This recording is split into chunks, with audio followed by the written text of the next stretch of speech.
Sister Shazia Durrani آپ mic لے لیجیے. السلام علیکم ورحمۃ اللہ وبرکاتہ. اہلا و سہلا مرحبا بکم. کیسے ہیں سب اہل القرآن؟ الحمدللہ رب العالمین. آج کی خوبصورت دعا دیکھتے ہیں. ہم صبح شام کے اذکار پڑھ رہے ہیں اور اس میں ہم حفاظت کی دعاؤں پہ پہنچے ہیں. آج کی خوبصورت حفاظت کی دعا دیکھتے ہیں. اللہم انی اعوذ بک من یوم السوء. دعا دوسری دیکھیے. اللہم انی اعوذ بک من التردی والہدم والغرق والحریق والی ہے.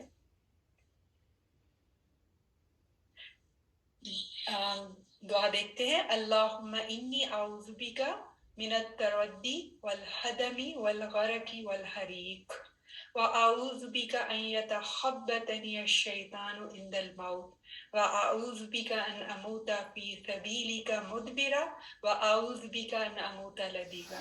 اس دعا کا خوبصورت ترجمہ دیکھیے کہ اے اللہ، بے شک میں تیری پناہ مانگتی ہوں مکان کے سے گر کر مرنے سے اور مکان کے نیچے دب کر مرنے سے اور ڈوب کر مرنے سے اور جل کر مرنے سے. اور میں تیری پناہ مانگتی ہوں کہ میں تیری پناہ مانگتی ہوں کہ مرنے کے قریب شیطان مجھ کو اچک لے اور میں تیری راہ میں پیٹ پھیروں اور مروں. اور پناہ مانگتی ہوں تیری کہ سانپ وغیرہ کے ڈسنے سے میں مروں. تو یہ دیکھیں بہت خوبصورت جامع دعا ہے. اس میں ہم 7 چیزوں سے اللہ کی پناہ مانگ رہے ہیں. 7 چیزیں دیکھیں کہ اللہ تعالیٰ سے پناہ مانگ رہے ہیں کہ اللہ تعالیٰ ہم مکان سے گر کر مرنے اور مکان کے نیچے دب کے مرنے سے کیا مراد ہے. بہت دفعہ ایسے ہوتا ہے نا کہ زلزلہ یا کچھ ایسا آتا ہے. آپ نے نیوز میں سنا ہوگا کہ وہ مکان پورے کے پورے گر جاتے ہیں، پورے ایریا اور انسان زندہ اس میں دب جاتے ہیں. تو ہم اس ساری آفات سے پناہ مانگ رہے ہیں اللہ سبحانہ و تعالیٰ سے. اور یہ کہ ڈوب کر مرنے سے، کبھی ہم سفر ٹریول کر رہے ہوتے ہیں چاہے بائی ایئر ہو یا سمندر کا ہو، یا پھر کبھی گھروں میں آپ دیکھیں ایون سوئمنگ پول میں آپ نے نیوز میں دیکھا پڑا ہوگا کہ انسان جو ہے وہ کبھی اپنے ہی گھر میں سوئمنگ پول میں ڈوب کے مر سکتا ہے یا کچھ ایسا. تو یہ ان ساری چیزوں سے ہم پناہ مانگ رہے ہیں، جل کر مرنے سے. اور یہ کہ شیطان جو موت کے قریب مجھے اچک لے، یعنی کہ اس وقت اس کا وار بہت سخت ہوتا ہے نا. بالکل جب موت کے قریب ہوتا ہے تو اس کا آخری ٹائم وہ کرتا ہے کہ میں اب یہ میرے سے شکار نہ نکل جائے، تو وہ پوری کوشش کرتا ہے کہ میں اس کو بہکا سکوں. یا یہ کہ ہم اللہ کی راہ میں جہاد پہ جائیں تو اس سے پیٹ پھیر کے بھاگیں، کبھی وہاں جانے سے گھبرائیں یا جا کر خوف کی وجہ سے واپس آ جائیں. تو ہم ان ساری چیزوں سے اللہ سبحانہ تعالیٰ کی پناہ مانگ رہے ہیں کہ ہم کسی بھی موذم جانور، سانپ وغیرہ کے ڈسنے سے ہم مریں. تو یہ ایک بہت جامع دعا ہے. چھوٹی سی دعا میں دیکھیں 7 چیزوں سے اللہ کی پناہ مانگ رہے ہیں. اور اس میں جب ہم دعا کو دیکھتے ہیں غور سے تو یہ بھی پتہ چل رہا ہے کہ سڈن ڈیتھ کے بارے میں ہے یہ نا، کہ اچانک موت سے پناہ مانگی جا رہی ہے. کیونکہ انس بن مالک رضی اللہ تعالیٰ عنہ سے روایت ہے کہ رسول خدا صلی اللہ علیہ وسلم نے فرمایا کہ قیامت کی نشانیوں میں سے ایک نشانی یہ ہے کہ اچانک اموات ہوں گی. یعنی یہ مائنر سائنز ہے نا قیامت کے، کہ اچانک اموات ہوتی ہیں. اور ہم اللہ کی پناہ مانگ رہے ہیں ان سب سے. کیونکہ اس سے خاص طور پہ کیوں پناہ مانگ رہے ہیں؟ کیونکہ جب کسی کو کوئی بیمار ہوتا ہے، خدا نخواستہ کوئی ایسی بیماری، کینسر وغیرہ، تو پھر انسان کو پتہ ہوتا ہے کہ میری موت قریب ہے یا بڑھاپا ہے یا کچھ، تو وہ کیا کرتا ہے؟ گناہ چھوڑ دیتا ہے، استغفار پہ زور دیتا ہے اور اچھے کاموں کی طرف اس کا رجحان زیادہ ہو جاتا ہے. لیکن سڈن ڈیتھ میں کیا ہوتا ہے؟ آپ کو اتنا زیادہ تیاری کا موقع نہیں ملتا. تو موت سے پہلے اس کی تیاری، بہت خوش قسمت لوگ ہیں جو اپنی موت کو یاد رکھتے ہیں اور وہ اس کی تیاری کرتے ہیں. تو اور اس میں ایک اور خاص بات دیکھیے جو بہت ضروری ہے، جس پہ آخرت کی کامیابی اور ناکامی کا بہت انحصار ہے، وہ ہے کہ پناہ مانگ رہے ہیں ان یتخبطنی الشیطان عند الموت، کہ شیطان آپ کو موت کے قریب نہ بہکا دے. وہ کیوں ایسا کرتا ہے؟ شیطان کیوں ایسا کرتا ہے؟ کیونکہ دیکھیں وہ ازل سے انسان کا دشمن ہے.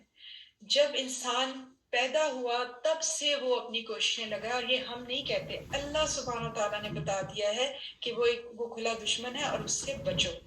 اور وہ اسی وقت سے، اور سورہ بقرہ میں ہے آیت نمبر 34 میں، وَإِذْ قُلْنَا لِلْمَلَائِكَةِ اسْجُدُوا لِآدَمَ فَسَجَدُوا إِلَّا إِبْلِيسَ أَبَى وَاسْتَكْبَرَ وَكَانَ مِنَ الْكَافِرِينَ. کیونکہ دشمن ایسے ہو گیا وہ کہ اللہ سبحانہ تعالیٰ نے فرشتوں سے کہا کہ سجدہ کرو آدم کو، تو اس نے انکار کیا. کس نے انکار کیا؟ الا ابلیس. اس نے کیوں کیا؟ تکبر کی وجہ سے. اس نے کہا میں انا خیر ہوں، میں تو اس سے بہتر ہوں. تو یہ اسی وقت دشمن بن گیا. اس نے اللہ سبحانہ تعالیٰ سے مہلت مانگی کہ میں تیرے بندوں کو بہکاؤں گا، میں ان کے دائیں سے بائیں سے اوپر سے نیچے آؤں گا، اور میں ان کو، مجھے قیامت تک مہلت دے، تیرے بندوں کو بہکاؤں گا. تو اللہ سبحانہ تعالیٰ نے اس کو مہلت دی، اور ساتھ کہا کہ مخلصین میرے بندے جو ہوں گے، اخلاص والے، وہ تیرے چکر میں نہیں آئیں گے. اللہ تعالیٰ ہمیں اس میں سے بنا دے. اب شیطان کرتا کیا ہے؟ شیطان کیا کرتا ہے کہ ہر طرح سے، جب بچہ پیدا ہوتا ہے تب سے یہ اپنی ساتھ شیطان پیدا ہوتا ہے ایک، اور وہ ایک ایک چیز پہ کوشش کرتا ہے. اس وقت اس کو چوکا لگاتا ہے اور وہ اس کو بہکاتا ہے. پھر وہ پوری زندگی اس پر کام کرتا ہے، اور میاں بیوی کی لڑائی کرواتا ہے، غصے دلواتا ہے، اللہ سبحانہ تعالیٰ کے بارے میں شک و شبہات ڈالتا ہے. کہتا ہے فلاں کی چیز کس نے بنائی، فلاں کی چیز کس نے بنائی. پھر کہتا ہے اللہ کو کس نے بنایا ہے.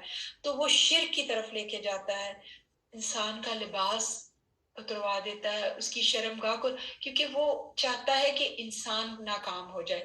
تو اب یہ ہمیں پتہ چل گیا کہ شیطان ہمارا کھلا دشمن ہے اور ہمارے خلاف کام کر رہا ہے. تو ہمیں کیا کر سکتے ہیں، کیسے بچ سکتے ہیں؟ ہم اللہ اور رسول کی بتائی ہوئی تعلیمات کے مطابق اپنی زندگی گزاریں، اپنے قرآن کے ساتھ تعلق، جیسے الحمدللہ ہم سب قرآن کے ساتھ جڑے ہوئے ہیں. پھر ایمان کی تجدید کرتے رہیں، توکل کریں اللہ پر، اور سجدوں کی کثرت. شیطان نے سجدہ نہیں کیا تھا، اور ہم نے سجدوں کی کثرت کرنی ہے. گھروں میں تلاوت قرآن کا اہتمام کرنا ہے، اور تعوذات سے مدد لینی ہے جو اللہ اور رسول نے بتا دیے ہمیں، یعنی صبح شام کی دعائیں پڑھنی ہے. اور شیطان سے بچنے کی خاص طور پہ ایاک نستعین میں پورا جو ایپ ہے اس میں آپ دیکھیں گے کہ پوری شیطان سے بچنے کی دعائیں ہیں، اور ہمیں تعوذات صبح شام پڑھنے ہیں اور اللہ سے مدد مانگنی ہے. اللہ تعالیٰ مجھے اور آپ سب کو ان دعاؤں کو دل سے مانگنے والا بنا دے، اور اللہ تعالیٰ ہمیں موت سے پہلے اس کی تیاری کی توفیق دے. اللہ تعالیٰ ہم سب کا حامی و ناصر ہو، اللہ ہم سے راضی ہو جائے.